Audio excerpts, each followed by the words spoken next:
Polícia Cidadã. Aqui, a sociedade tem mais voz. Bom dia a todos. Doutor Luciano, obrigado por sua presença. E eu vou iniciar as minhas perguntas lhe colocando a seguinte questão. É a questão da participação do Ministério Público nas investigações policiais, ou seja, o Ministério Público produzindo a sua própria investigação. Houve já um posicionamento muito claro do Supremo Tribunal Federal com relação a isso, mas em termos teóricos, como é que o senhor se posiciona? O senhor entende que o Ministério Público pode e deve investigar em determinadas situações específicas, ou o senhor entende que o papel do Ministério Público e o posicionamento que o Ministério Público ocupa dentro da estrutura constitucional deve afastar o Ministério Público da produção concreta de atos investigatórios? A minha posição em relação a isso antes de qualquer coisa, independentemente de ser uma participação do Ministério Público direta na investigação, como, aliás, a prática, hoje a prática é essa, o Ministério Público ele tem esse poder de investigar depois de tantas discussões, mas, de fato, na prática, é isso. Mas, antes de qualquer coisa, o que é fundamental é que, independentemente de ser a polícia com o Ministério Público ou só o Ministério Público, que os direitos do investigado sejam respeitados. Que aquele, e não só dos investigados, também daqueles que estão, vamos dizer, entre aspas, as testemunhas, que hoje na investigação você não tem propriamente dito testemunha. Mas eu acho que, então, antes de qualquer coisa, o foco fundamental é esse respeito aos direitos do investigado, da pessoa que está sendo submetida à investigação, afastando aquela expressão, né, objeto de investigação, né, sujeito de direitos. Né? Perfeito. Então, minha visão em relação a isso, ela tem como foco principal isso. Do outro lado, eu acho que o teorema mais claro é a polícia investigando, que essa é a função da polícia, diretamente. E o Ministério Público, como o destinatário da investigação, dela se afastar. Né? Então, minha visão aí é uma visão que tem como um ponto de vista mais... que se afasta mais dessa liberdade de investigação. Perfeito. O senhor é estudioso do direito penal, do direito processual penal, como é que o senhor entende a questão do direito penal do inimigo e do chamado garantismo penal? Como é que o senhor se posiciona? O direito penal do inimigo é algo aceitável dentro da sociedade brasileira, frente à nossa ordem jurídico-constitucional, ou essa proposta é uma proposta que foge, extrapola os limites da legalidade, de uma visão propriamente constitucional? O direito penal do inimigo, claramente, é uma fórmula que se opõe ao Estado constitucional. Quando nós falamos em Estado de Direito, em Estado constitucional de direito, nós estamos mencionando, estamos falando no Estado limitado no seu poder. Quando nós usamos a palavra direito penal do inimigo, nós começamos a fugir desse paradigma do Estado constitucional e começamos a entrar num modelo de Estado autoritário. Ou seja, quando você tem a assunção de um modelo do direito penal do inimigo, você começa a perceber que os direitos, né, fundamentais acabam sendo mitigados. E some-se a isso a questão do próprio excesso do poder punitivo. Então, os direitos fundamentais, eles acabam, no âmbito do processo penal e da investigação, se tornando meramente simbólicos. E esse é um grande risco de ocorrer quando se assume um direito penal do inimigo. No Estado de Direito não pode haver inimigo. Você tem as pessoas praticam crimes, e elas devem ser investigadas e elas devem ser punidas pela prática do crime que elas cometeram. O direito penal do fato. Então, o inimigo, quem é o inimigo? O inimigo pode ser hoje, né, o empresário que pratica um crime econômico, pode ser um político, pode ser um traficante de droga, pode ser qualquer um. Então, o inimigo é uma fácil rotulagem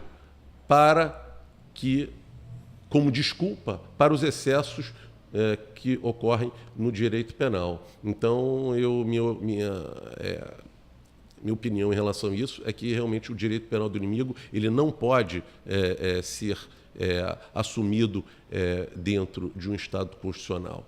E podemos até mencionar isso na história. Nós temos um exemplo em que quando Roma processou e condenou Catilina, e aí sob as palavras do grande Cícero, e nós vemos que é muito interessante, porque ali Cícero, que normalmente é o grande defensor, ele foi um acusador e, segundo o seu próprio discurso, é retirada Catilina era cidadão romano, mas na hora que ele é processado, na hora que ele responde, é retirada essa situação, vamos dizer, esse direito de Catilina. E ele é considerado o inimigo do povo romano. E como inimigo do povo romano, ele não pode ser mais romano e ele pode ser condenado à morte, porque ali a discussão estava entre ser condenado à morte ou não. Como cidadão romano, ele não poderia. Então, eu gosto muito de usar esse exemplo, porque é nesse exemplo que você vê que, às vezes, grandes homens e grandes homens da ciência do direito, numa situação delicada, como uma rebelião, o direito ele pode ser colocado em segundo plano. Então, me preocupa muito o direito penal do inimigo e eu acho que, na minha opinião, o Estado ele tem todo o poder. Então, o Estado ele não pode dizer que ele está fraco e abolir os direitos fundamentais que, vamos dizer, no âmbito do próprio Estado, é uma conquista civilizatória do Estado. O Estado ele não pode conquistar um determinado Estado, não estou falando nenhum Estado brasileiro, estou falando os Estados de direito, que têm como coração os direitos fundamentais, eles não podem, em determinado momento, falar, não, vamos retornar nessa escala evolutiva, civilizacional, melhor dizendo, para voltar. Não, a gente tem que ir sempre para frente. E o Estado ele tem esse poder, ele pode criar meios de investigação, meios de persecução que não violem os direitos fundamentais. Perfeito. O questionamento agora que eu lhe proponho envolve um pouco de direito administrativo e também matéria constitucional. Quando nós fazemos a leitura do artigo 1º da Constituição, nós observamos a expressão república. Significa res publica, coisa pública. Significa dizer que a razão de ser do Estado é promover o interesse público. E hoje nós observamos que há uma grande preocupação, e especificamente no Rio de Janeiro, com relação na atuação da Polícia Judiciária, com relação à aplicação do princípio da eficiência, que é um princípio constitucional também, previsto no artigo 37 da Carta Política. Só que, como prega a boa doutrina, a realização do interesse público não envolve apenas eficiência, envolve também a observação da efetividade. E hoje há um grande dilema que nós observamos na atuação das polícias, em especial a Polícia Judiciária, que é a atuação eficiente desprovida de efetividade. O senhor, com a sua experiência, o senhor certamente acompanha inquéritos policiais em várias delegacias do Estado do Rio de Janeiro, como é que o senhor vê a questão da eficiência e da efetividade em termos de persecução penal, mais especificamente em termos de inquérito policial? Bom, uma investigação, e o que eu posso dizer é que quando o Estado ele entra num momento de crise, onde o Estado, como hoje nós temos aqui no Rio de Janeiro, é claro que essa crise ela se estende a todos os âmbitos do próprio Estado. Então, eu vejo que, nesse momento, a polícia tem sentido muito essa crise dentro da sua própria estrutura. Se o Estado ele não possibilita a sua própria polícia uma estrutura mínima de atuação, é claro que Isso acaba comprometendo a sua própria ação. Então, o que eu vejo é isso. O Estado ele tem que ultrapassar essa crise, ou seja, e crise significa também mudança de modelo de paradigma, para que esses problemas atuais eles sejam debelados e que a polícia volte a ter uma ação não só mais efetiva, mas também mais eficaz nesses âmbitos. Então, e nós vemos que isso é possível ocorrer. O Estado brasileiro ele sempre teve uma polícia muito boa. Então, mas agora ela está sentindo, né? Agora nós vemos aí até os delegados se manifestando e reclamando dessa falta, vamos dizer, entre aspas, de apoio, de investimento, o que é o pedido de estrutura para você poder trabalhar. Isso é uma coisa, claro, eu estava com um cliente fazendo um registro e não tinha nem papel para imprimir o registro de ocorrência. Se não tem papel... É o mínimo, né? Isso é o mínimo que se exige. Agora, uma questão polêmica envolvendo especificamente matéria constitucional e abstraindo a questão da legalidade, da constitucionalidade do questionamento que eu vou lhe fazer.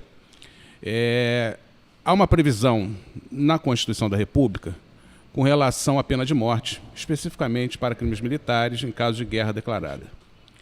Mas abstraindo a discussão da possibilidade de se implementar ou não a pena de morte no Brasil, como é que o senhor se posiciona com relação à pena de morte? E o questionamento que eu lhe faço é o seguinte: observando que há a possibilidade de implementação da pena de morte no nosso ordenamento jurídico, observando que, num determinado caso concreto, uma pessoa que tenha praticado um determinado crime se submete ao crivo de todo o processo penal e o juiz decreta, no caso concreto, a pena de morte. Como é que o senhor se posiciona, como estudioso do direito penal e da criminologia, com relação à pena de morte? Eu tenho uma posição muito clara em relação à pena de morte. O primeiro aspecto é um aspecto ético, que está ligado, vamos dizer assim, a duas, poderíamos chamar, duas virtudes, duas excelências. Uma delas é a prudência e outra é a própria justiça. Vamos assumir já, de acordo com o que eu já até mencionei antes, a justiça penal ou o poder punitivo, como eu mencionei, ele é exercido de maneira sempre além, né, do que a lei estabelece. Ou seja, ela produz o seu próprio excesso. Numa pena de prisão, quando um erro é praticado, e todo o nosso sistema ele é construído para evitar o erro, na hora que nós estabelecemos um processo penal, nós estabelecemos uma forma que possibilita a acusação e a defesa. A acusação primeiro e a defesa respondendo à acusação. E depois nós temos um mecanismo recursal, né? Isso por quê? Porque o homem erra. O homem ele não só erra, como é da natureza do homem, do ser humano, errar.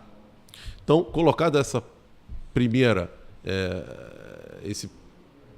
ideia, e voltando à questão da minha perspectiva, que é uma perspectiva ética, prudentemente, né, pela prudência, nós vemos que os erros judiciários eles ocorrem muito.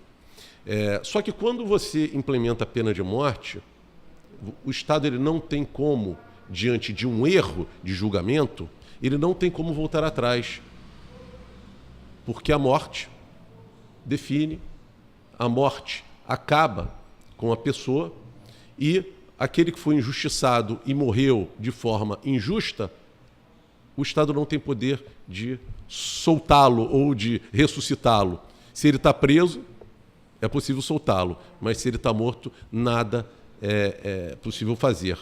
E então eu acho que nós temos aí um exemplo, que é o do Mota Coqueiro, que foi um caso de erro judiciário em que houve a pena de morte, que traumatizou muito, vamos dizer, o brasileiro. E eu acho que esse evento, essa injustiça praticada, ela deve ser sempre lembrada. Primeiro nós devemos cuidar das prisões, primeiro nós devemos cuidar das penitenciárias, primeiro nós devemos cuidar daquilo que nós temos e não, né, ir atrás de um ideal que, pelo que nós já conhecemos, não vai resultar em boa coisa. Então, a minha opinião em relação à pena de morte é que eu sou veemente contra ela. Envolvendo também uma questão do conceito de vida e com relação especificamente ao aborto. Como é que o senhor se posiciona? Legalização do aborto.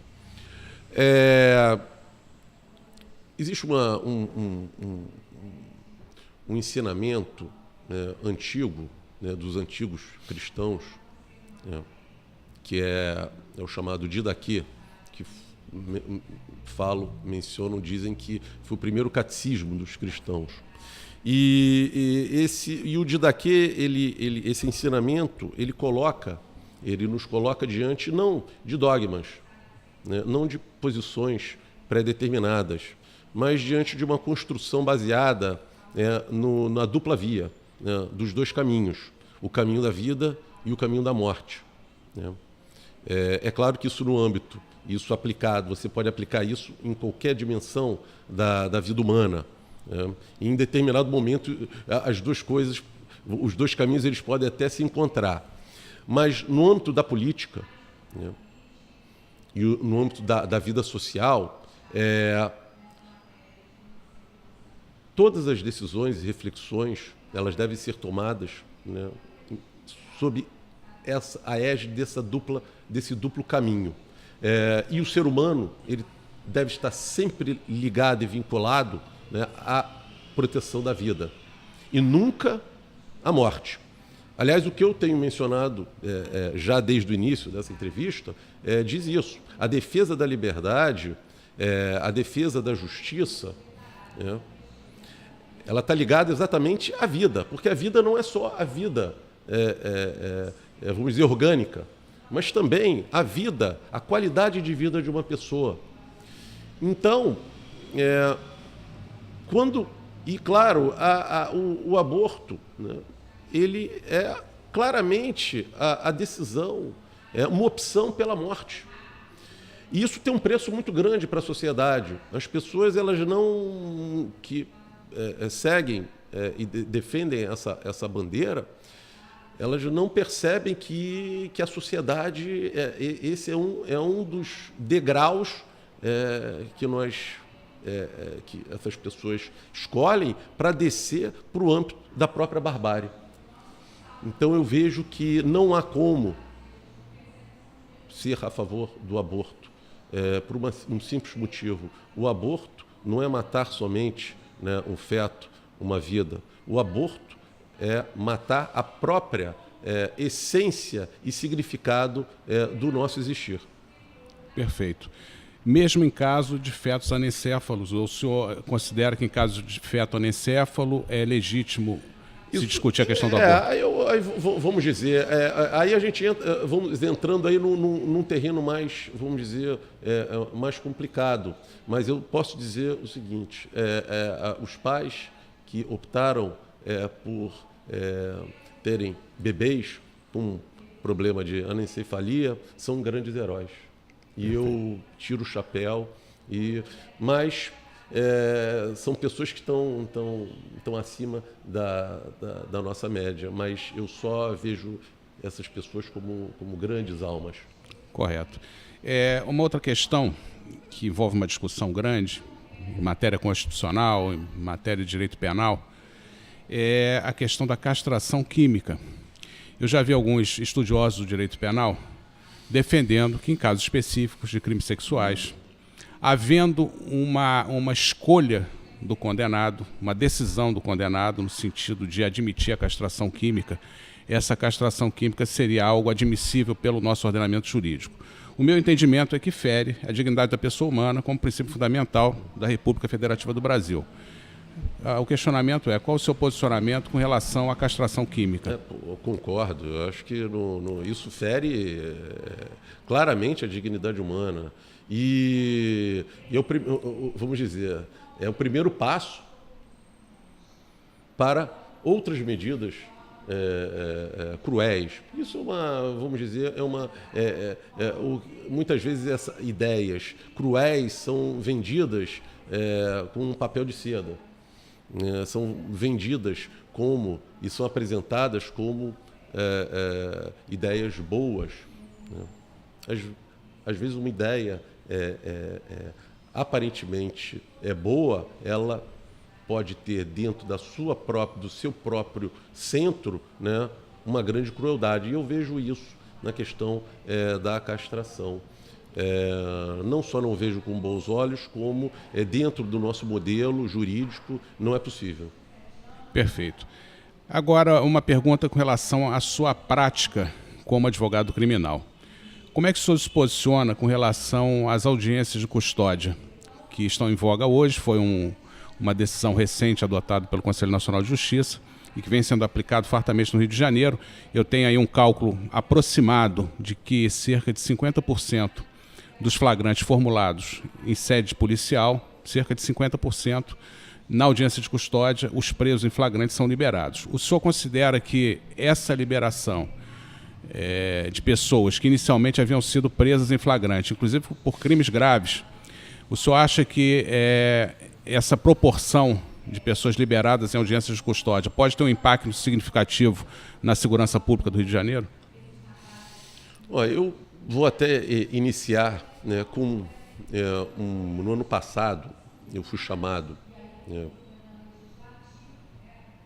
por um cliente, não era meu cliente, acabou virando meu cliente, era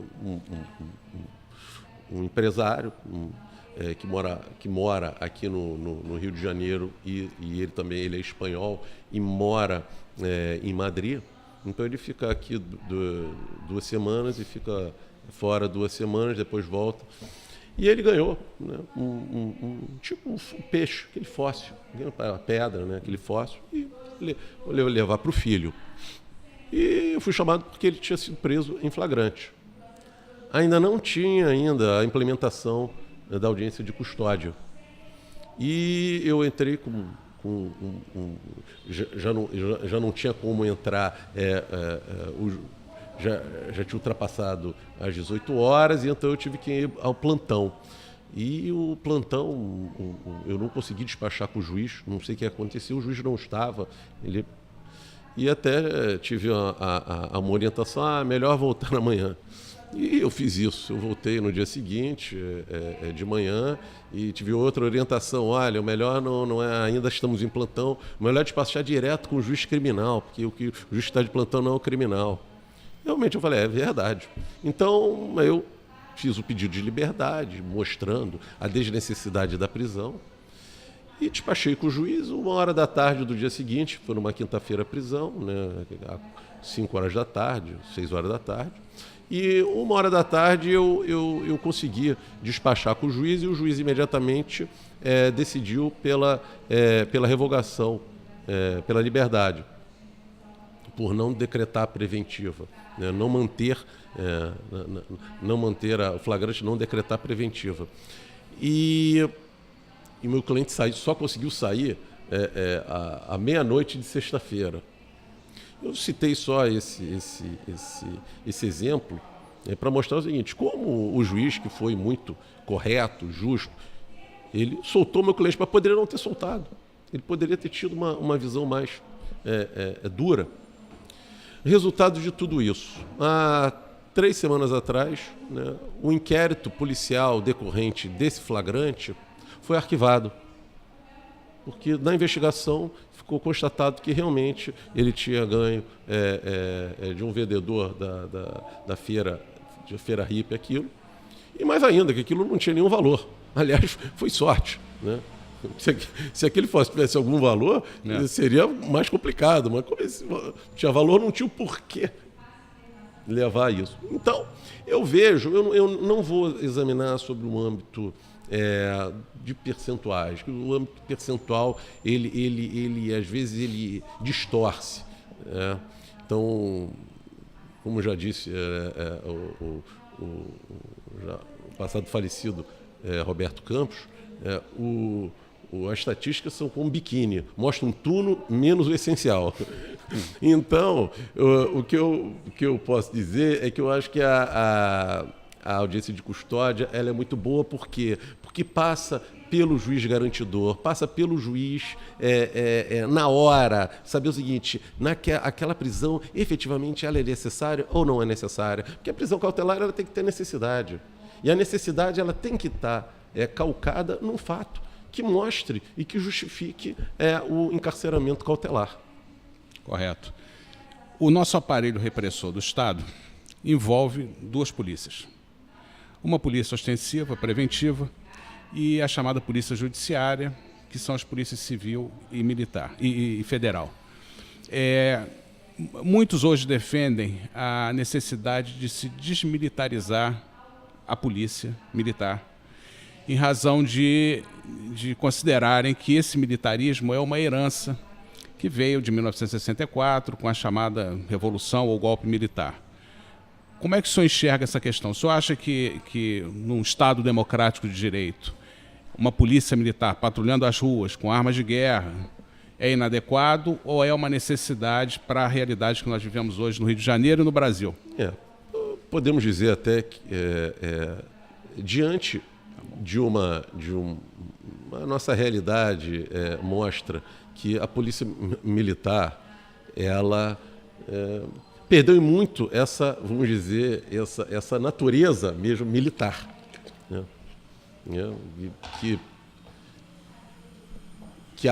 Se houvesse, né, uma mudança para retirar esse caráter e implementar a polícia, que aí eu acho que é a questão principal, o que é principal e o ponto fundamental aí é você ter uma polícia, né, que efetivamente tem uma função ostensiva, né? E hoje, o que nós vemos? Que não há essa polícia. Eu estava, um dia eu saí aqui da cidade, né, fui andando, peguei um táxi, e aí eu falei com o motorista, eu falei, vamos fazer um teste? Quantos policiais nós vamos encontrar no caminho até o Leblon, né, que é o lugar onde eu ia ficar? Fui contando, olha, vimos, e olha que nós fomos pela praia, né? Deveria ser um lugar de segurança, até mesmo com hotéis. Eu vi 2 carros de polícia, um vazio e o outro com um policial dormindo. Então, como é que nós podemos ter um policiamento sério, né, um policiamento que tenha esse nome, e aí um policiamento ostensivo, em que não haja polícia? Não é possível. Então, antes de qualquer coisa, antes de discutir a própria, se vamos, qual polícia que nós vamos ter, nós temos que ter minimamente a presença do Estado pela própria polícia militar, né, nas ruas. Eu lembro até que no passado tínhamos o Cosme Damião. Você até conhecia no bairro, você conhecia os policiais, né? Hoje você não tem Cosme, não tem Damião, não tem ninguém. Essa é uma coisa, e esse é um sentimento e é uma experiência que as pessoas vivem e elas percebem. E exatamente aí é que você começa, onde começa o problema da nossa segurança, mas também é onde pode começar a solução desse problema de segurança que nós temos hoje. A presença física do policial é importantíssima. Correto. Pegando uma carona nessa sua abordagem final, como é que o senhor enxerga a possibilidade das guardas municipais atuarem diretamente na segurança pública? voltamos ao ponto. Que em tese aumentaria o efetivo de polícia ostensiva à disposição da população. Exatamente. O problema é o seguinte, na hora que você... Tem a decisão e um plano, o planejamento, ele tem que envolver, vamos dizer, todo o policiamento. Ou todo o policiamento que eu estou falando inclui também a Guarda Municipal. Não é possível haver uma mudança aqui na Polícia Militar, aqui na Guarda Municipal. Isso tem que ser um plano geral, um plano que abranja município, Estado e o próprio Brasil. O Estado brasileiro, o Estado específico do Rio de Janeiro e o município do Rio de Janeiro e os outros municípios. Mas eu acho que esse plano ele tem que ser feito de forma unitária. Deve-se respeitar esse âmbito da unidade. Então,